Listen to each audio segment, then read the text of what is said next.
നമസ്തേ. രാമരാവണ യുദ്ധത്തിനൊടുവിൽ രാവണൻ പരാജയപ്പെട്ട് മരണാസന്നനായി കിടക്കുമ്പോൾ രാമൻ ലക്ഷ്മണനോട് പറയുകയാണ്, ലക്ഷ്മണ, രാവണൻ്റെ മരണം ഇപ്പം സംഭവിച്ചു. അതിബുദ്ധിമാനും ഭരണകാര്യത്തിൽ അതിസമർത്ഥനുമാണ് അദ്ദേഹം. എന്തെങ്കിലും ഉപദേശം ഇപ്പം ചോദിച്ചോളൂ എന്നു പറഞ്ഞു. കേട്ട ഉടനെ അതനുസരിച്ച് ലക്ഷ്മണൻ രാവണനോട് ചോദിച്ച ഉപദേശത്തിൻ്റെ ഉത്തരം നാം ഓരോരുത്തരും ചിന്തിക്കേണ്ടതാണ്. നമുക്കുള്ള ഉത്തരമാണ്.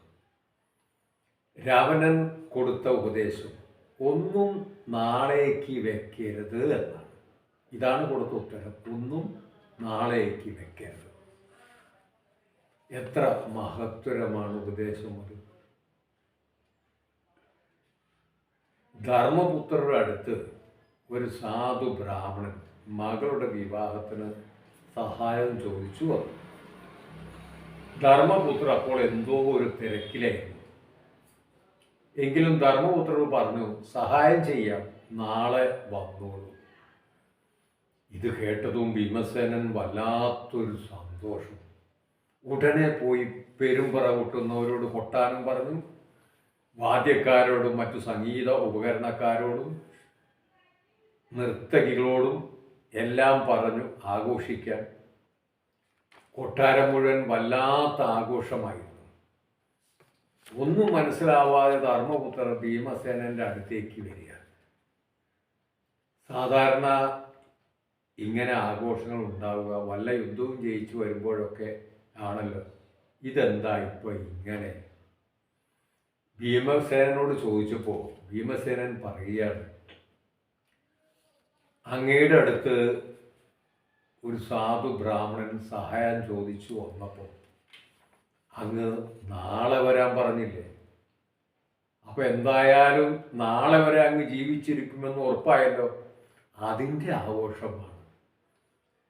അപ്പോഴാണ് ധർമ്മപുത്രർക്ക് പറ്റിയ അബദ്ധം മനസ്സിലായത്. ഇത്തിരി പോകുന്ന ഒരു ജീവിതം ഏത് നിമിഷവും നിശ്ചലമാണ്. നാളെ നമ്മൾ ഉണ്ടാകുമെന്നതിന് ഒരു നിശ്ചയവുമില്ല. നാളെ മകളുടെ വിവാഹമാണ്. തലേന്ന് രാത്രി വീട്ടിൽ ഗാനമേള നടക്കുന്നു. ആ കുട്ടിയുടെ അച്ഛൻ അതിൽ ഒരു പാട്ട് പാടുന്നു. പാടിക്കൊണ്ടിരിക്കെ കുഴഞ്ഞു വീണ് മരിക്കുന്നു. ഇത്രയേ ഉള്ളൂ മനുഷ്യൻ, ഇത്രയേ ഉള്ളൂ ആയുസ്. ഇതാണ് മനുഷ്യൻ. ഇത് നമ്മൾ കണ്ടതാണ്. 10,000 കൊല്ലം രാവണനും വിഭീഷണനും കുംഭകർണനും മഹാവിഷ്ണുവിനെ പ്രീതിപ്പെടുത്താൻ തപസ്സു ചെയ്തു. എന്നിട്ട് മഹാവിഷ്ണു പ്രത്യക്ഷപ്പെടാതിരുന്നപ്പോൾ രാവണൻ തൻ്റെ 10 തലകളിൽ നിന്നും ഓരോ തലകൾ വീതം അറുത്ത് മാറ്റി.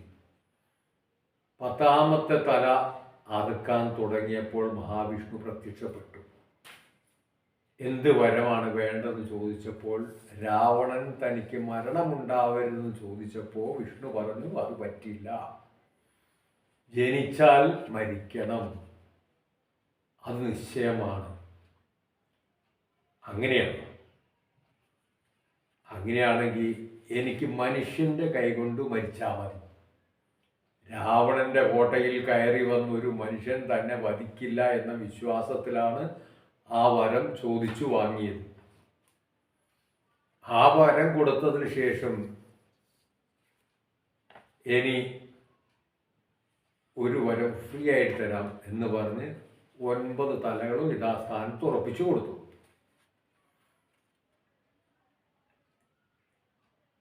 എന്നൊക്കെ പറഞ്ഞാൽ അതിൻ്റെ അർത്ഥം വേറെയാണ്.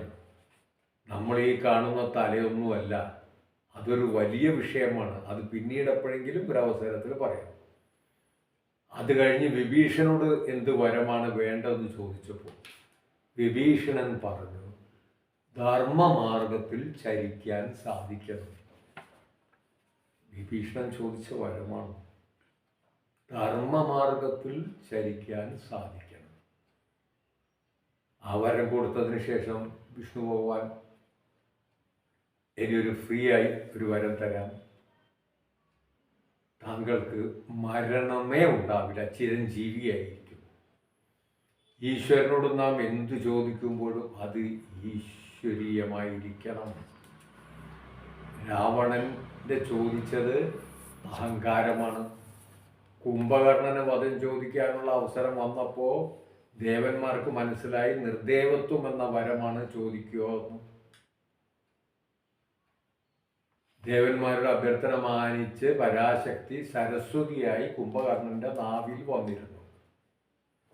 സമയമായപ്പോൾ കുംഭകർണൻ നിർദേവത്വം എന്ന് ചോദിക്കുന്നതിന് പകരം നിദ്രാത്വം എന്ന് പറയിപ്പിച്ചു. അങ്ങനെ കുംഭകർണൻ 6 മാസം ഉറക്കവും 6 മാസം ഊണുമായി കഴിഞ്ഞു. ഇതിൽ നിന്നൊക്കെ നമുക്ക് പലതും പഠിക്കാനുണ്ട്. അതാണ് മനസ്സിലാക്കേണ്ടത്. ഈശ്വരൻ നമ്മുടെ മുമ്പിൽ പ്രത്യക്ഷപ്പെട്ടാൽ നമ്മൾ ചോദിക്കേണ്ടത് ധർമ്മമാർഗത്തിൽ ചരിക്കാനുള്ള അവസരം ഉണ്ടാവണേ എന്നായിരിക്കണം. അതുപോലെ രാവണൻ ചോദിച്ചത് അഹങ്കാരമാണ്.